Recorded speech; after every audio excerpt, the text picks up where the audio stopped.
We stayed here absolutely free, and we'll tell you how. The hotel is called. Flemings Mayfair. Okay, so we stayed last night in London. I mean, excuse us right now, we're coming from a cruise ship cabin because we're currently en route to the Iberian Peninsula.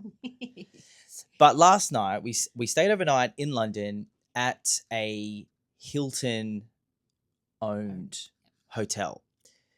Now, when we booked this hotel, we did not know anything about it. The reason why we chose it was Tanya gave me a list of a couple of Hilton-owned hotels in London, and I picked this one because it was in Mayfair. I think our luggage has arrived. Okay, Sorry about that. we got gifted a bottle of Moe. We got champagne delivery. We can't say no to that. That's pretty cool.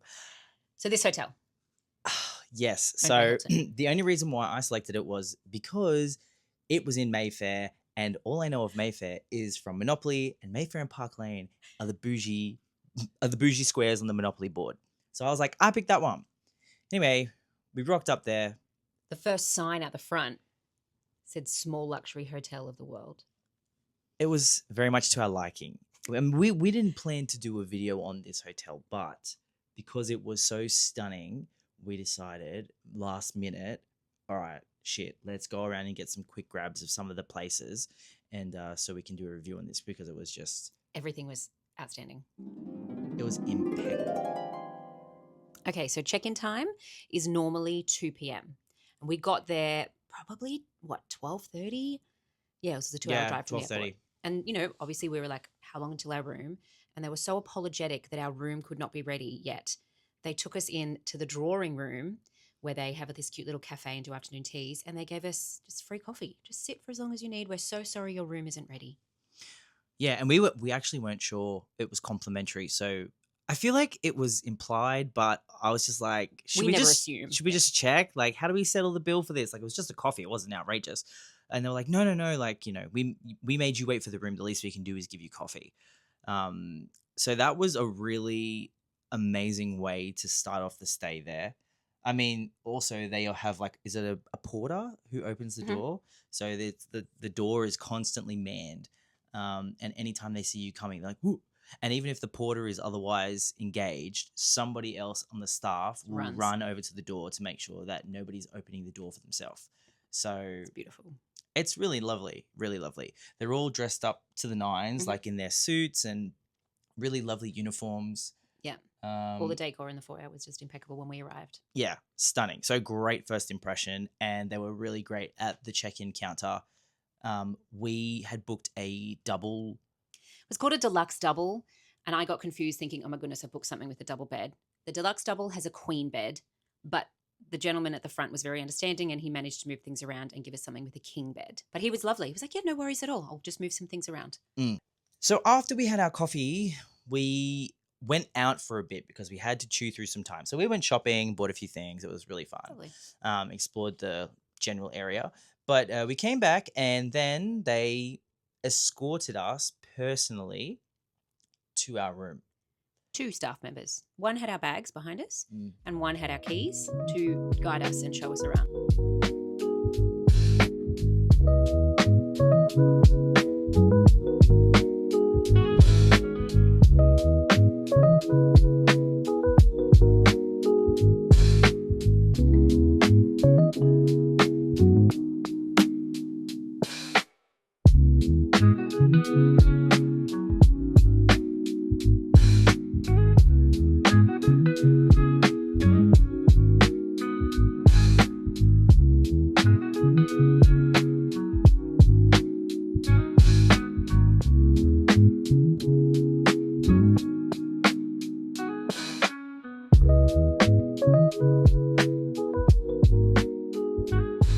And so we got to our room. He literally went through everything that we would need to know in terms of what knobs to press and, what. Aircon. Yeah, all kinds of, because there was quite a few different like high-tech amenities, even though it's an older building. It was kitted out.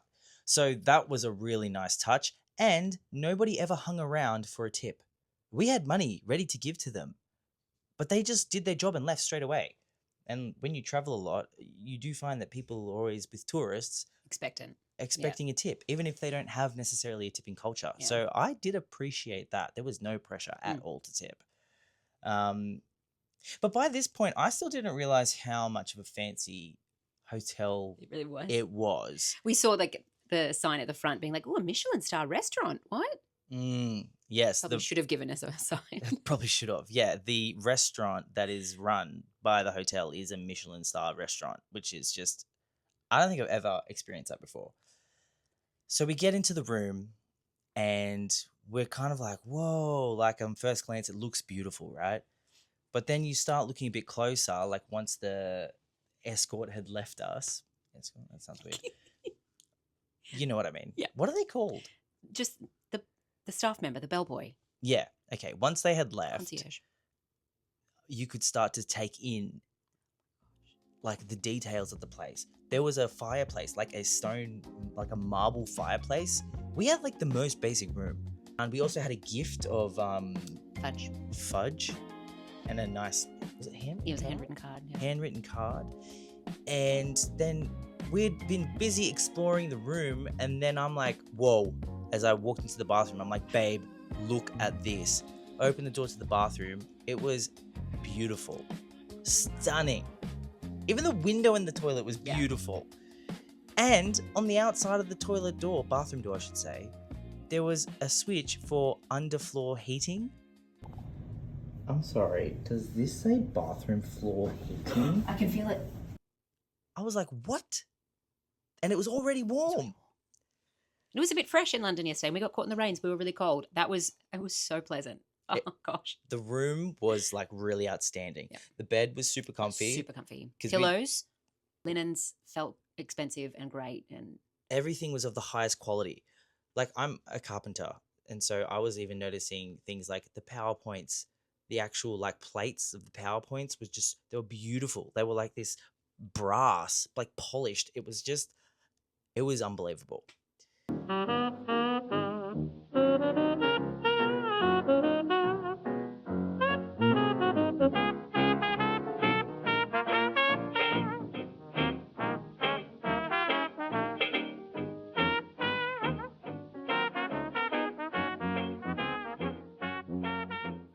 Manetta's Bar. I'm glad you remembered what it's called. Manetta. We think that's how it's pronounced. Who knows? Yeah, true. So we went out in the evening for dinner and drinks with our friends who live just outside of London in Cambridge. And we were we weren't hungover. We were jet lagged. Same. But they wanted to keep drinking. So I said, look, why don't we go back to the hotel? I'm sure we could get a drink in the bar. We hadn't seen the bar at this point. Anyway, we go down to the bar. It's kind of like this little underground section. It's this tiny little hole in the wall, but it was so classy. And there were people there. Like, you wouldn't expect. It was pretty busy. Yeah, it was full, really. Yeah. I feel like all the seating areas and there was tables that were reserved. Like, people had actually made reservations to get in there. Yeah, it was swanky. And we had a couple of glasses of wine. Yeah. Cocktails. Yeah, martini. It was beautiful and like lush velvet kind of vibes. Yeah. Beautiful carpet too. Really nice like browns and golds. I really like that. It's kind of almost like 70s colors in a way.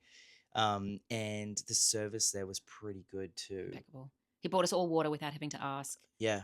Constantly filled it up. Table there was no service. pressure to have like keep ordering drinks or anything like that. It was super relaxed. I think we paid £15 for a glass of wine each. Which was a bougie wine. We didn't get the cheapest wine, so. Yeah, but it was worth it for the experience at all. Yeah, it was really worth it. And then the restaurant, well, we didn't eat there if we had another night. Yeah, because this was just a stopover because we just needed to get to London a day earlier so that we didn't miss our cruise. So we didn't eat at the restaurant. We did eat in the restaurant when it was the breakfast, though. And as part of our night stay, we got the Continental breakfast for free because Tanya is a gold Hilton member. So a little perk there, which is nice. But the Continental breakfast, we went in and filmed it because it It was beautiful. Okay, so here we are in the Flemings Mayfair, owned by Hilton. This is their breakfast, continental breakfast area. So you have your own Bloody Mary station, which is incredible.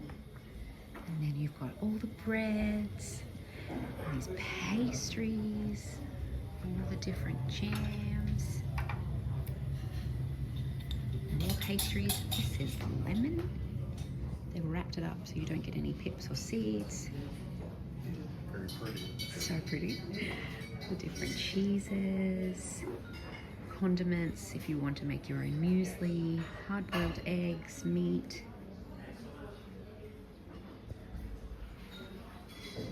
And then over here, we've got yogurts and house-made bircher. It is just beautiful. Beautiful. We were ready to order like avocado with eggs and toast and stuff. Like that was £15. We're like, well, maybe we should just get that. Let's just have a look at the Continental in case it's not enough. It was insane. It was Like, beautiful. just the way that they had said it, and the crockery and everything. It was Fresh. everything was just impeccable. Every strawberry had been cleaned and cut and like placed into a bowl for you to just pick your individual strawberries and Like, it really felt like we were staying at one of the White Lotus hotels from the show. And the people that were coming in, like, it's like these were people with some serious money. And then there we are, staying here for free. Yeah. So as the name of the hotel suggests, Flemings Mayfair, it is located in Mayfair, which definitely is one of the swankiest parts of London. There were just luxury cars everywhere. There were people dressed up to the nines. There was designer stores. there's like a Porsche around the corner, like a Porsche store literally around the corner. Yeah, like there was constant Bentleys just rolling around up our street. It was real swanky. What did you read about the street? Actually, you looked something up. Oh, it's one of the most luxurious addresses in London, Half Moon Street. Half Moon Street. yeah, That's right. A lot of history, and yeah, it's now a bit of a luxe address. So it's super close to Hyde Park. And the Palace? And yeah. And the Palace. Yeah. So and this hotel in particular used to be kind of like a hot spot for the bourgeoisie, if they were like looking for somewhere to stay. Yeah. A lot of the bachelors, before they were married, used to come and stay at places like this, but in particular Flemings Mayfair.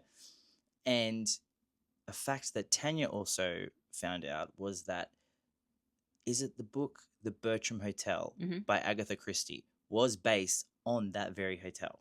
So it's got a lot of history, and you feel it when you're in there. Yeah, it's just stunning. Like, they've kept true to, I guess, the period of time that it was built, which was in the late 1800s or mid 1800s? I think it was built before that. Oh. Like 1770, but then it just got converted to a lodging house in the 1800s. Right. Yep. Yeah, so it's... I deep dive Wikipedia. It's great. Yeah, she does. It's great. I don't have to do it. So just in general, like, the location is great. So if you like shopping and you like fancy things and you want to feel like you're in a film, definitely stay at Flemings Mayfair. It is just perfectly located. It almost gives you a really sheltered experience of London. You don't really see, because there's poverty out there. Definitely. So definitely not in that area. Not in that area. It's very Upper East Side if you're a New York person. Yeah. It's like a dream. In case you can't tell, we loved this hotel. We loved it. We fucking loved We loved it. it. We will stay there again, definitely. I feel like as soon as we left, we were like, how can we come back here? Let's make that happen. Yeah, so... Service? Just 10 out of 10. 10s across the board. It was, and they treated you like you were somebody, which felt really nice. And it was, like that was one of the things, because it was boutique and smaller. It was the same staff. You saw the same staff kind of every day, different shifts, obviously. But they'd be like, hi, how are you? How was your day? How did that walk go? Like, they were really greeting cared. some people by name, I feel. And Yep. like, they remembered people that had stayed there before. There were so many people who had they'll come through the lobby. This is while we were waiting to leave, and they'd be like, "Oh yes, we've got your preferred preferred room. room. Welcome back. Yeah, it was crazy. And these people are walking in with like crazy expensive bags and clothes and Like like Harrods, all the Harrods bags, and you know how expensive Harrods is. it was wild. Yeah, so just 100% if you can do it, do it. Now, how did we do it? If you can do it, do it. But if you can't afford it, become a Hilton's Honor member. I recommend this to absolutely everybody. It is free. Become a Hilton's Honor member, and when you travel, if you get to travel, choose Hilton. Choose a DoubleTree, a Hilton, anything owned by Hilton. You will get points for doing that. And then you exchange those points for free nights. They don't expire. Your tiers expire, but your points don't expire. So just use them for free nights, which is exactly what we did here. Yep. So we still had more points left over that we are using in Qatar Yep. when we go there on our transit home. But yeah, we spent what? How many thousand points? 92,000. 92,000 points for this incredibly luxurious 700 AUD a night. 5-star hotel. Like base rate is like $700 a night. And we basically, in terms of points, there's not that much deviation between staying here or staying at somewhere that's not as great. Yep. The DoubleTree was about 75,000. So that's... DoubleTrees tend to be less luxurious. Yep.